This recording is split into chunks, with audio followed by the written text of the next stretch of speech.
Hai guys, halo semuanya, Assalamualaikum. Akhirnya video ini tayang juga.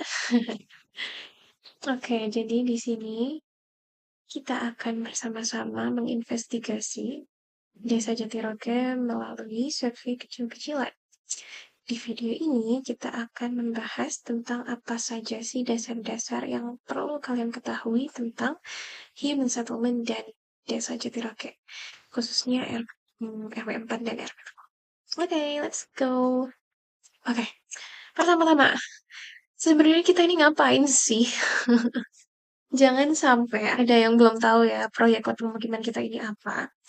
Jadi, kita mahasiswa anggota lab pemukiman, surveyor, nanti akan melakukan sebuah pengamatan yang terdiri dari kegiatan-kegiatan pengumpulan data, analisa, dan interpretasi terhadap fenomena sosial yang terjadi dalam ruang lingkup. Analisanya adalah karakteristik kawasan dan sosial masyarakat dan isu-isu masalah dari hidup tersebut. Nah, aku juga kan sebelumnya udah minta kalian untuk memahami term of reference atau TOR dari proyek ini yang udah dikasih sama Pak Isnu ya di Edunex. Di sana sebenarnya sudah sedikit dijelaskan soal Desa Jatiroke.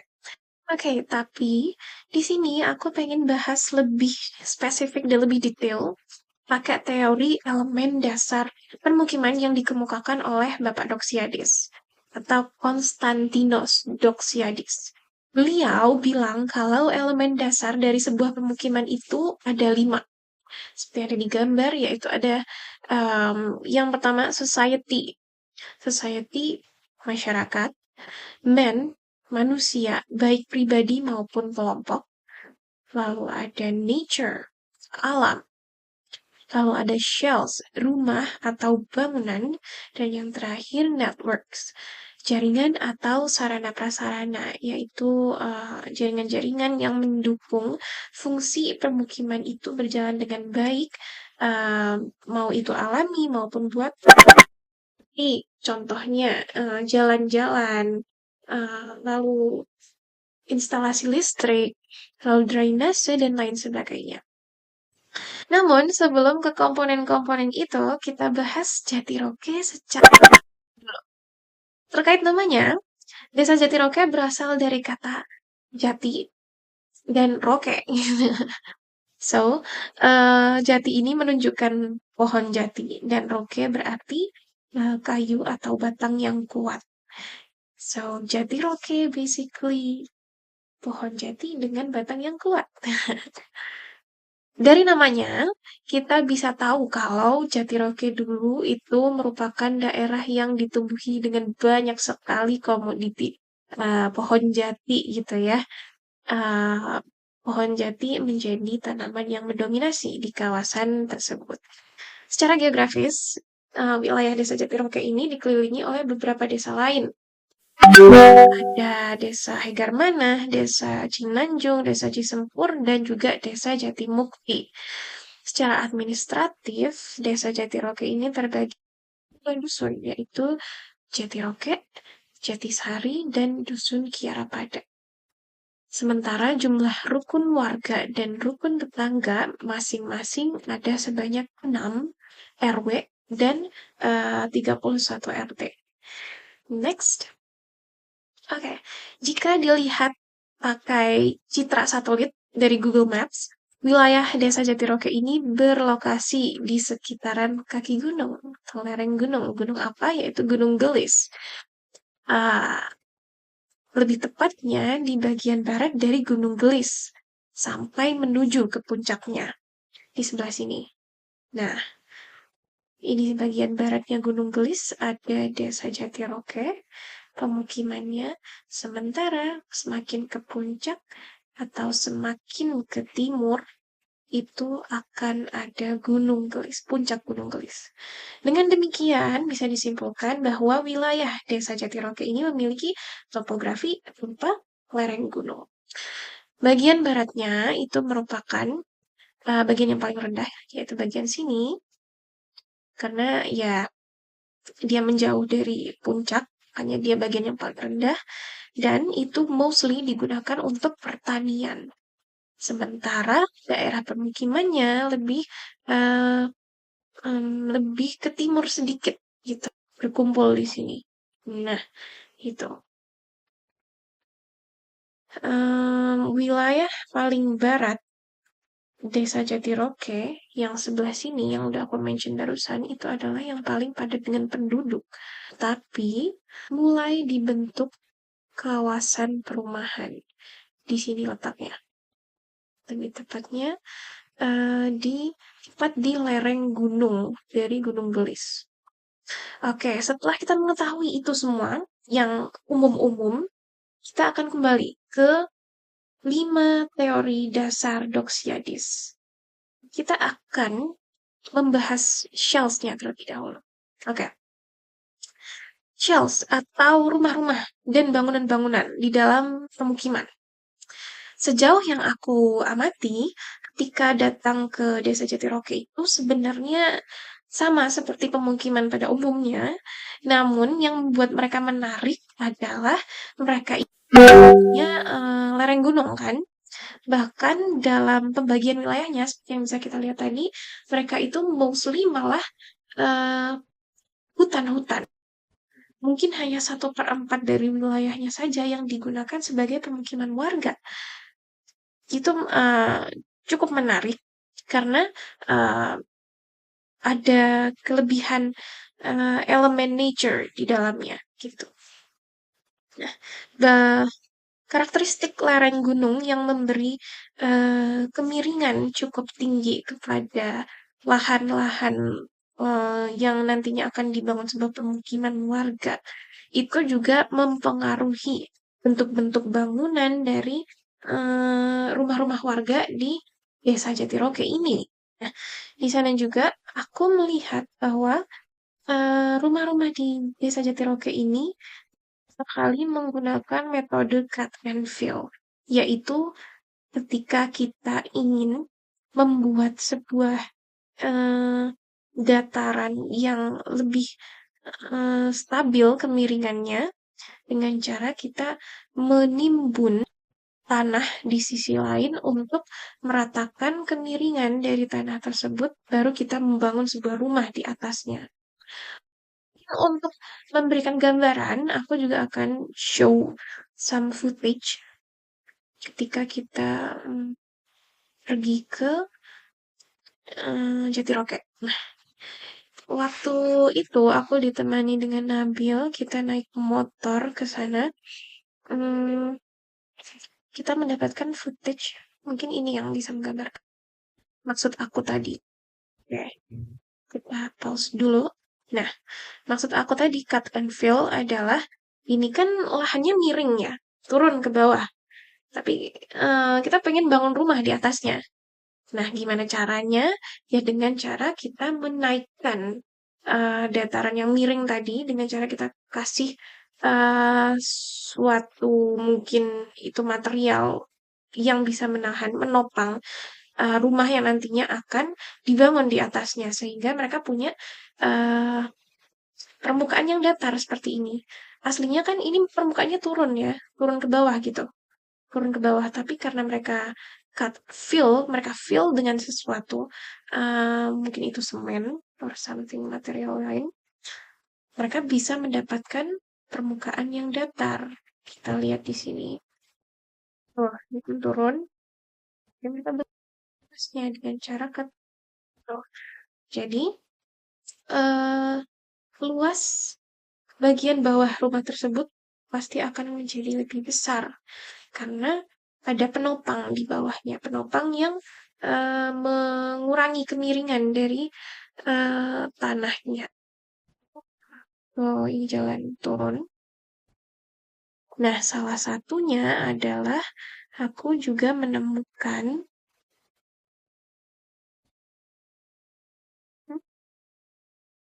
ini rumah-rumah yang letaknya lebih rendah daripada daripada jalanan.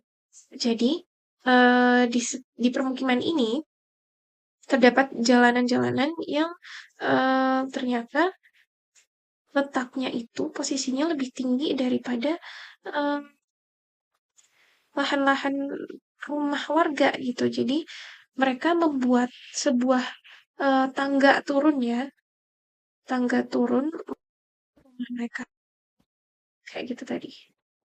Nah, ini tangga menuruni eh, kemiringan untuk menuju ke rumah mereka gitu. Nah, ini resiko dari topografi lereng gunung itu tadi.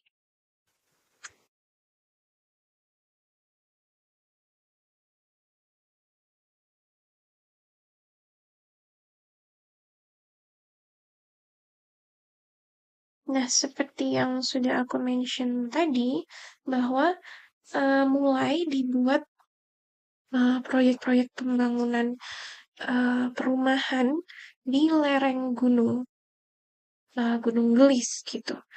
Nah, kita lihat footage-nya bersama-sama. Ini juga pembangunan, jadi banyak alat-alat jalanan-jalanan juga belum rata semuanya menggunakan semen. Ini lahan-lahan yang dibuka untuk pembangunan. Jadi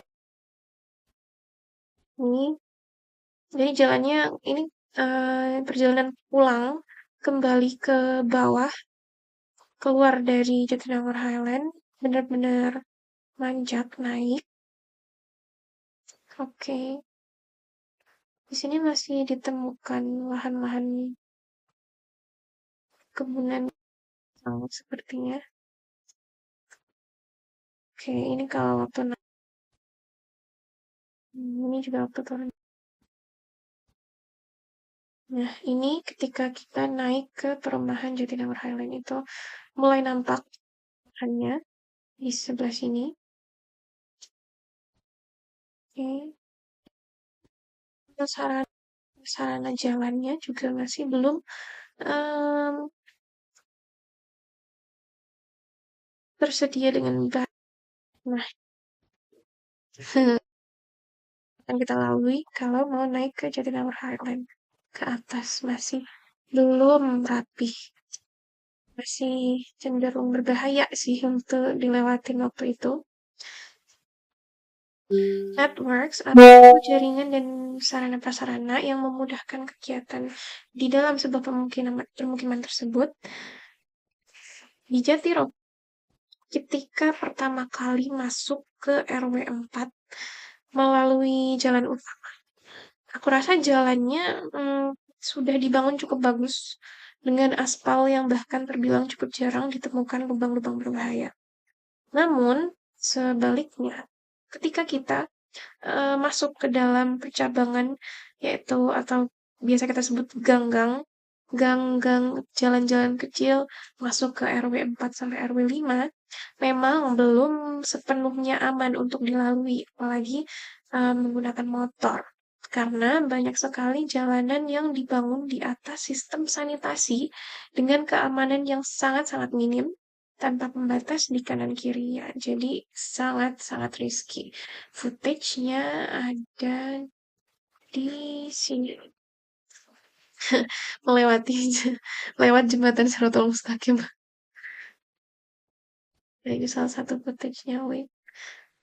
Nah, sampai kita tuntun aku motornya karena kita nggak berani ngegas di sini karena jalannya cukup sempit dan kanan kiri itu sudah langsung got ya sanitasi.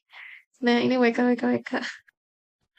Ini aku sampai turun karena kita takut nyebur guys, takut kecebur got kan bahaya. Nah ini juga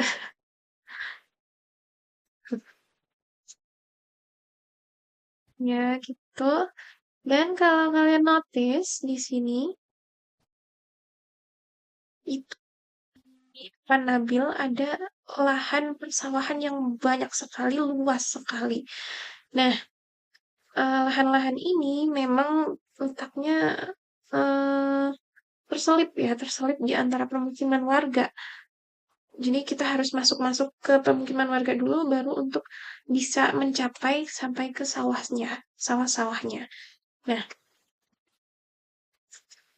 em, hal ini juga sama dengan perkebunan-perkebunan ada Jatiroke. Perkebunannya juga adanya di tengah-tengah pemukiman bahkan bukan di belakang pemukiman lagi seperti sawahnya tadi, tapi ini di tengah-tengah pemukiman. Ini pemukiman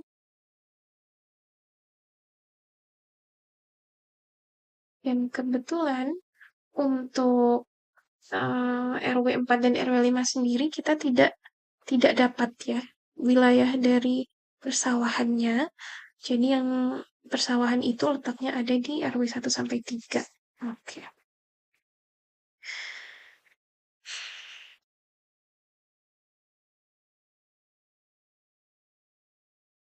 Oke, jadi untuk sanitasi sendiri seperti yang bisa kita lihat bersama ya, tadi sanitasinya dibangun di bawah di bawah jalur jalur transportasi ya di sini dan juga di warga gitu. Nah, ketika kita cek sanitasinya juga, di sini kita menemukan sanitasi-sanitasi yang sepertinya kurang baik ya, kurang terawat, banyak sampah dan menimbulkan bau yang kurang sedap ketika kita ada di sana ya di dekat mereka. RW 4 dan RW 5 sendiri, aku rasa untuk RW 5 masalahnya hanya ada di cabangannya saja. Sementara untuk jalan besar, akses jalan besar itu sangat-sangat memungkinkan untuk dilewati mobil dan juga motor.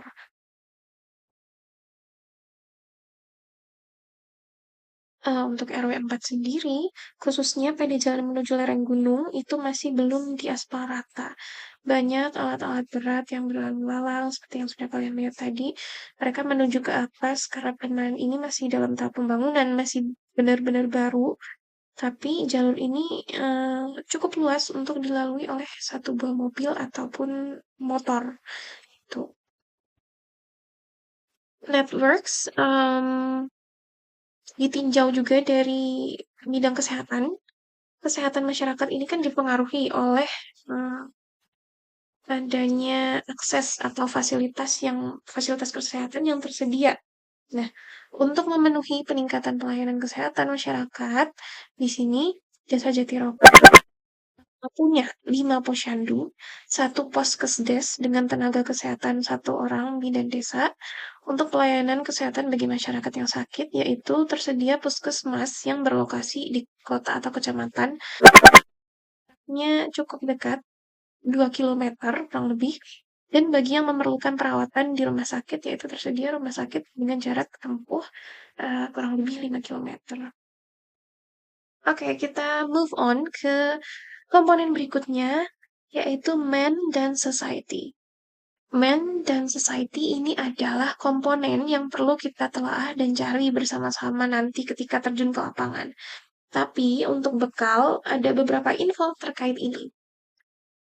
First, secara demografis, total penduduk Jatiroke ini pada tahun 2020 kurang lebih ada 6.170 dalam rentang umur yang mendominasi adalah di usia 26 sampai 64 tahun sebanyak approximately 3.000 orang.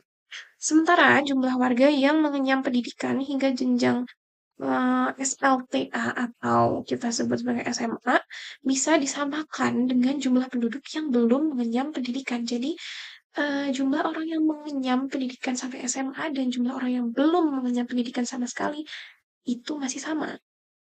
Jumlahnya masih setara gitu. Hal ini juga perlu menjadi concern ya buat kita nanti ketika kita akan melakukan mungkin kita perlu nantinya melakukan sosialisasi, kita perlu melakukan survei, bagaimana cara kita berkomunikasi ke mereka itu juga dipengaruhi dengan latar pendidikan mereka. Latar eh, pendidikan itu mampu mempengaruhi pemahaman mereka tentang suatu hal yang kita nilai membutuhkan pemahaman yang lebih tinggi, yang sangat tinggi gitu. Jadi mungkin ketika kita nanti datang ke sana, kita ingin survei, kita ingin eh, bersosialisasi, berbaur dengan masyarakat di sana, alangkah baiknya kita em, menyesuaikan, beradaptasi dengan eh, latar belakang pemahaman orang-orang yang ada di sana, gitu.